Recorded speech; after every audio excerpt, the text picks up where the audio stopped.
Amensol's Shadow, The Fox and the Wolf, Part 2.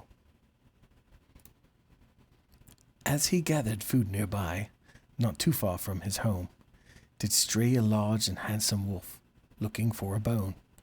"Ho there," said the mighty wolf. The fox turned round in fear. "I'll not hurt you, little one. Pray, come and lend an ear. I am looking for a little snack, not knowing this wood at all. I fear my nose is much too big to sniff a snack that small. 'Twould be so kind if you assist, a poor lost hungry mutt, and help me get a little snack to satisfy my gut." "I am afraid," said Little Fox, "I really am too small to wander in this scary wood without my maw and paw." "Pish and posh," replied the wolf, "you're very safe with me. What creature would make war against a wolf and fox party?" Huggrith was a huge man, with arms as hard as millstones, and a voice as booming and captivating as a thunderstorm. But beyond that, Huggrith was an old man, not very quick of wit, and annoying to listen to as he blathered on with war stories that he repeated almost daily. And if Alistan, the king's advisor and cleric, had to listen to one more story today, he was going to kill him. After all, he could always revive him later. Maybe. "And so I says to that blowhard giant," Huggrith shouted at Alistan, "if you don't quit eating the king's sheep, I'll be needing to drop you to the ground." And he says something stupid like, "How you's been going for do that?" And so I says to him, "Ha ha ha ha." Alistan did all he could to keep his composure while Huggrith finished up the story he'd heard 100 times before. "And so I says to that oaf, I'll ram you." At this, Huggrith slammed his drink on the hardwood table in the king's parlor, oblivious to the liquor sloshing out and making a mess all over the surrounding chairs, the table, and himself. Alistan rolled his eyes and buried his head in his hands. He'd been stuck listening to Huggrith, the king's friend and right-hand man, for over an hour waiting for Amensol to return from an errand. Huggrith had been asked to stay behind since it was a little matter, and the king did not have any need of him. A wise choice, thought Alistan. The two had a standing meeting each week at dusk with Amensol to address the plan of war against the Revenant, led by their master, the ravaging lord, Itero. Once a noble benevolence, a twisted darkness had brought an end to the once grand Gento people. He had descended from an immortal god to a high mortal creature with devastating powers. And his eyes were set on a rule of never-ending darkness and war across the world of Terminus. And he had taken his thirst for power and corruption to the not-so-benevolent god of the humans, Asari. Asari was convinced to descend, and now led the war waged against the lands of the elves and humans. Skirmishes were the order of the day for going on a year, as the army of the evil Gento, the Revenant, amassed ever-growing numbers against them. Coupled with the fact that they were led by the most powerful beings anyone had ever seen, the fear of destruction or enslavement loomed larger by the day. And to Alistan, the fact that some of the more aged population brushed the demise of the world off as nothing more sinister than a passing snowstorm enraged him. The doors to the parlor creaked open. Alistan stood dazed for a passing moment as the next party member arrived. He followed the woman with his eyes across the room to her seat, her curly brown hair waving side to side as she walked across the room. She took his breath away each and every time he was in her company. She was a warrior, no doubt, and strong and fierce, but she moved like a dancer, graceful and agile. "Commander, blessings to you. I do hope today has brought you favorable news from the field," Alistan said, reaching for her chair to assist her. Huggrith watched with anticipation, staying out of the way. Alistan was the worst man ever at wooing lasses, and Huggrith knew he would not disappoint if he disallowed him the rope to hang himself with. Commander Corinna accepted the seat and gesture and sat down at the table. "Thanks, Alistan. Please do call me Corinna. I get enough platitudes in a day to last a lifetime." She gave Huggrith a nod from across the table, and he immediately knew to pour her a drink. It apparently had been one of those days. "Oh, absolutely, Corinna," Alistan chirped. "No more platitudes for you. We're both adults, leaders, more like co-leaders." Huggrith leaned back in his chair. A slight smirk snuck up on his face. Alistan's mouth was running faster than his head again. "Well, not that you're not worth the platitudes you get. I mean, you certainly are. I mean, probably more. I'd give you more. I mean, platitudes. If you wanted me more. I mean, to give you more platitudes. Just, I'd give you whatever, more, if you wanted. Not that you wanted. I mean, obviously you didn't want more, since you said you didn't, but... Aliston, you are relieved from your grand oratory, barked the king, Amensol, swinging the doors wide as he entered, his son Avendir in tow behind him. His booming voice echoed off the stone walls. Corinna flashed a courteous smile at Alistan for trying, as he attempted to smoothly exit his new disastrous round of playful banter. He slid into the seat beside Corinna. Greetings, everyone. I do apologize for my lateness. An ambassador from Fairthale just briefed me on some important updates, so it is fortuitous that our meeting was today. As he spoke, Amensol took off his kingly raiment and laid them across the back of his chair before collapsing into it, noticeably spent from the day's activities. Avendir, on the other hand, was 25 years old and relentlessly energetic. He pulled up a chair to Corinna's available side, as he did as often as he could. The king continued. I trust everyone has had a fruitful day, but before I get started, Huggrith, would you like to fill us in on the Sanctum's progress? The king leaned back, and Corinna could tell he was going through the motions at this point, not really listening to Huggrith or his status report. Aye, sir, Huggrith said. He reached into a satchel and pulled a parchment from it, and unrolled it onto the table as he stood up. He reveled in showing off his size whenever he had the opportunity, which to him was always. The third inner wall began 2 moons ago and is finished from the western edge of the cave to about here. He pointed to an area just about dead center of the grand courtyard on the inside of the sanctum. The 3 exterior walls were separated by 100 yards each, with each circle getting larger, extending out. The entrance was naturally funneled, so as barriers are breached and soldiers are lost, hypothetically, the bottleneck gets tighter, easier to defend, and harder to penetrate. The cave itself was natural and needed only some modifications. The tower itself, built into the mountainside, had been finished 2 years earlier. The outer defenses were the last step before it could be used. Corinna hated that she longed for its completion, the security and comfort of a prison at best, coffin at worst.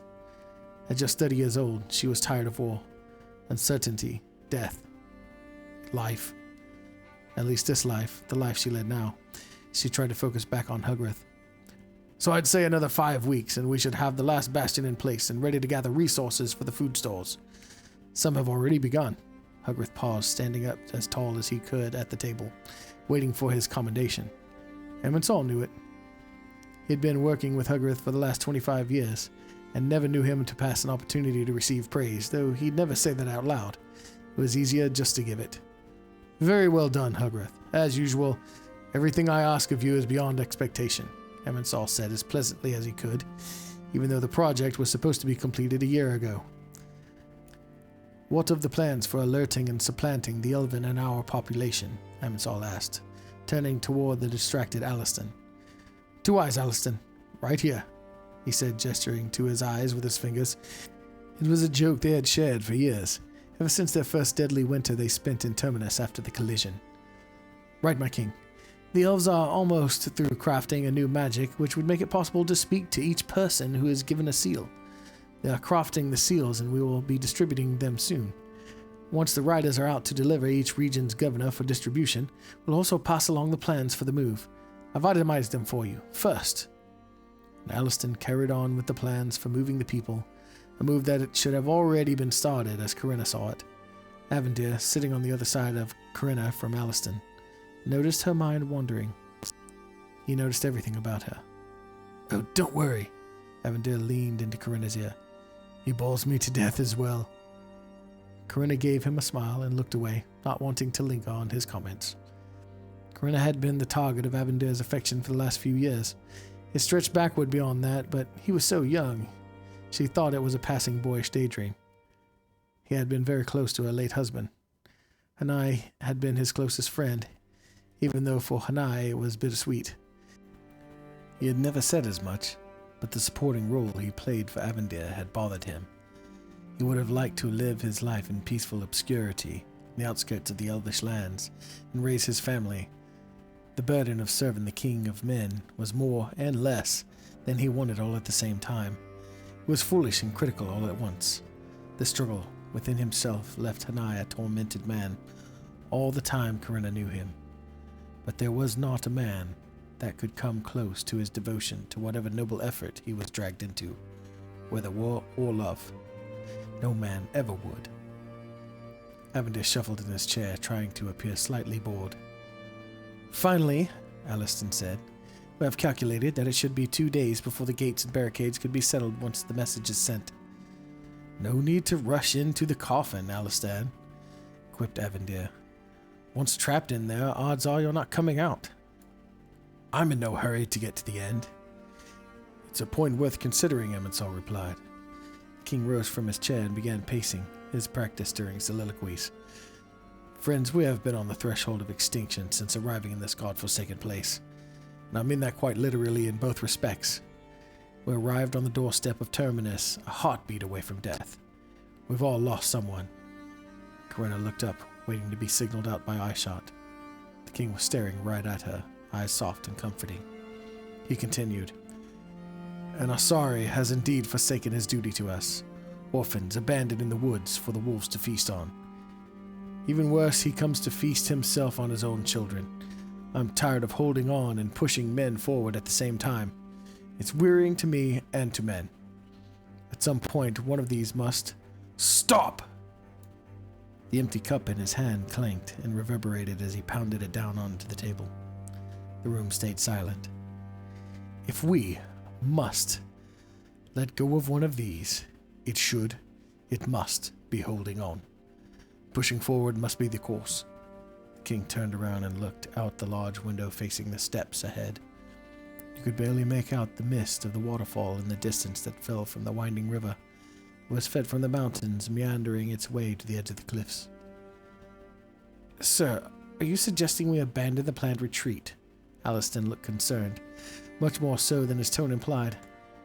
I thought Silent Sanctum was a more favorable battlefield than open war on the plains.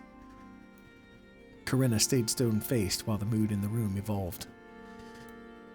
There's much to be said for the element of surprise, an edge that can't be overstated, Avendir spoke up. Plus, we have the advantage on two fronts if we can draw Asari's forces into the steppe and beyond the woods of Felethel. Us on one side, elves on the other. It could work, not to mention the positive side of not dying in that mausoleum we've been building for the last decade.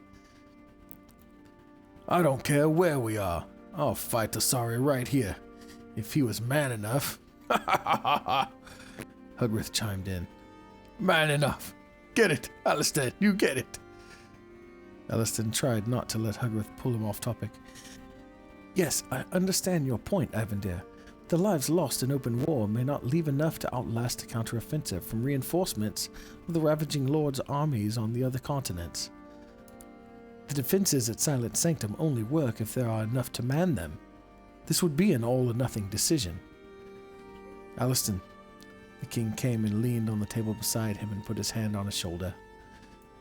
The decision to flee the sanctum is also all or nothing. Do we know how long we may be sieged there? We can't hold out forever.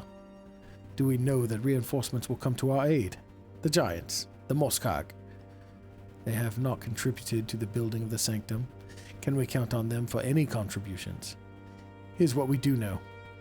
The king turned around to face them all.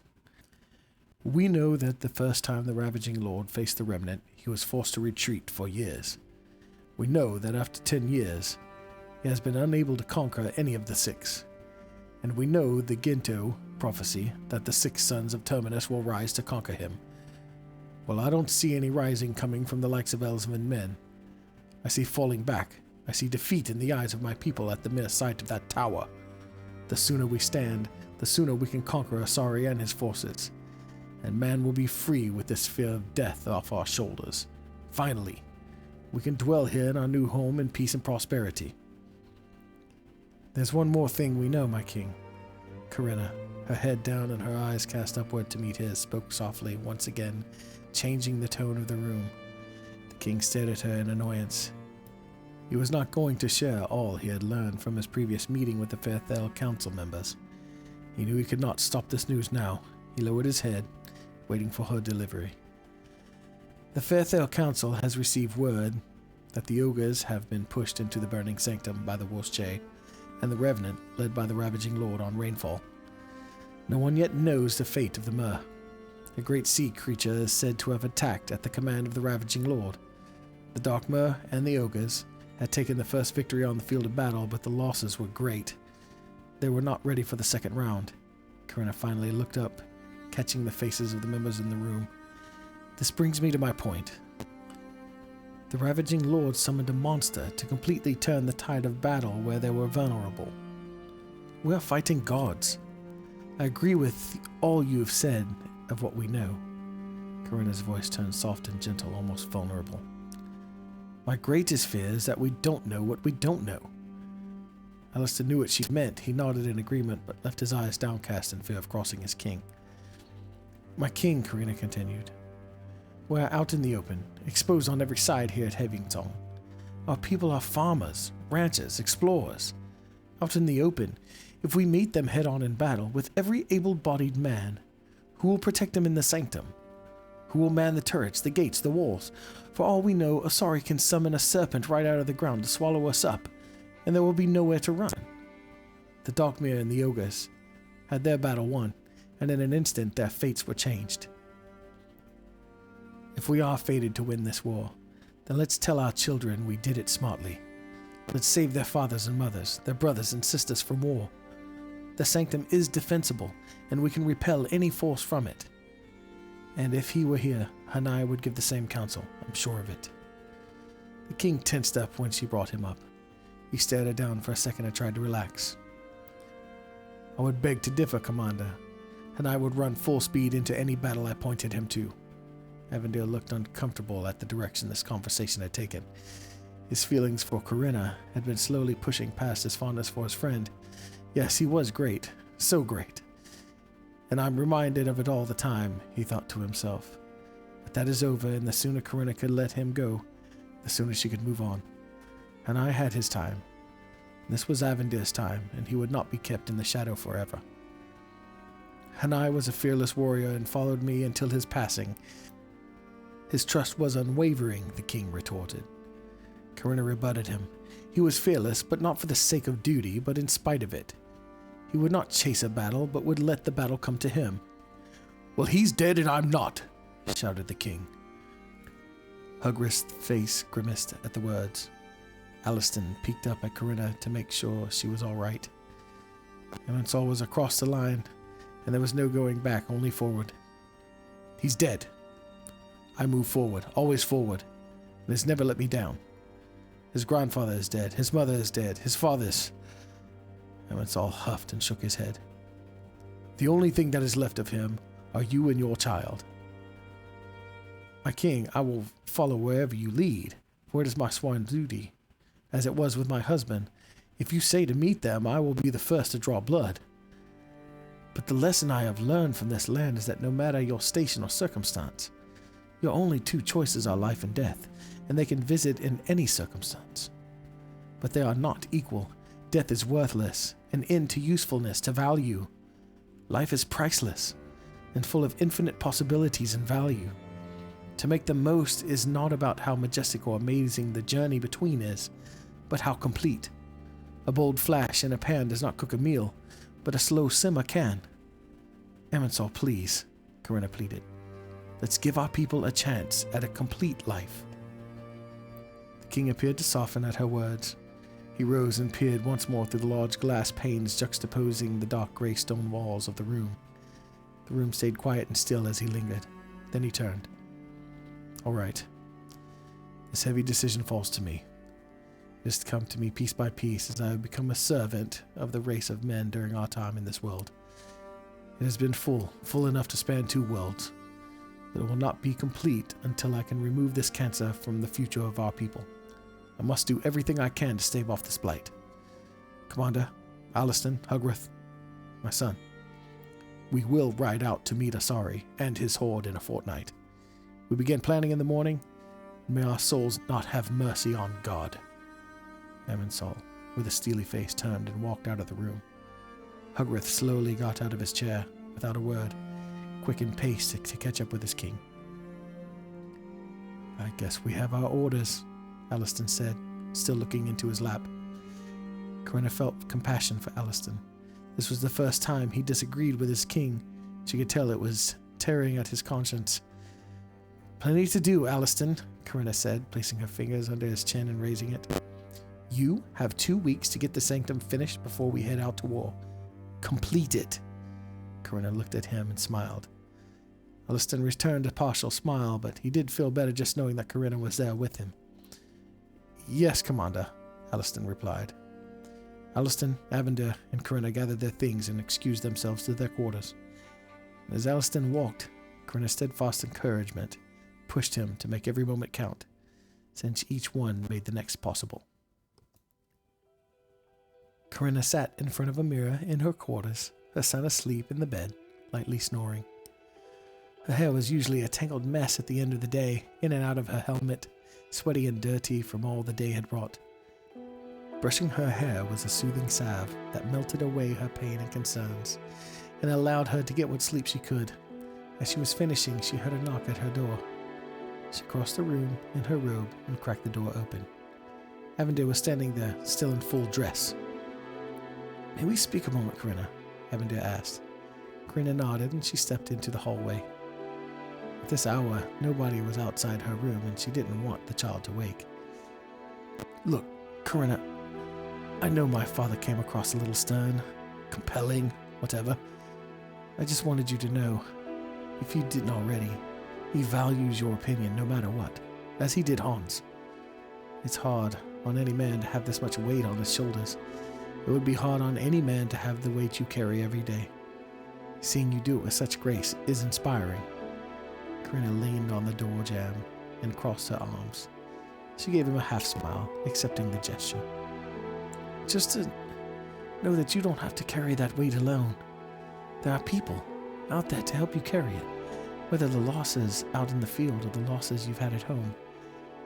I miss him too. Avendir smiled a bit, thinking of his icon, his role model. I imagine this is what it would be like to lose a brother. Anyway, I just wanted to stop by and say that. Also, you really made me think a lot today with what you had said in that meeting about life and death. Yeah, well, it's kind of the memoriam of Havensong, isn't it? So many have lived and died, little rhyme or reason.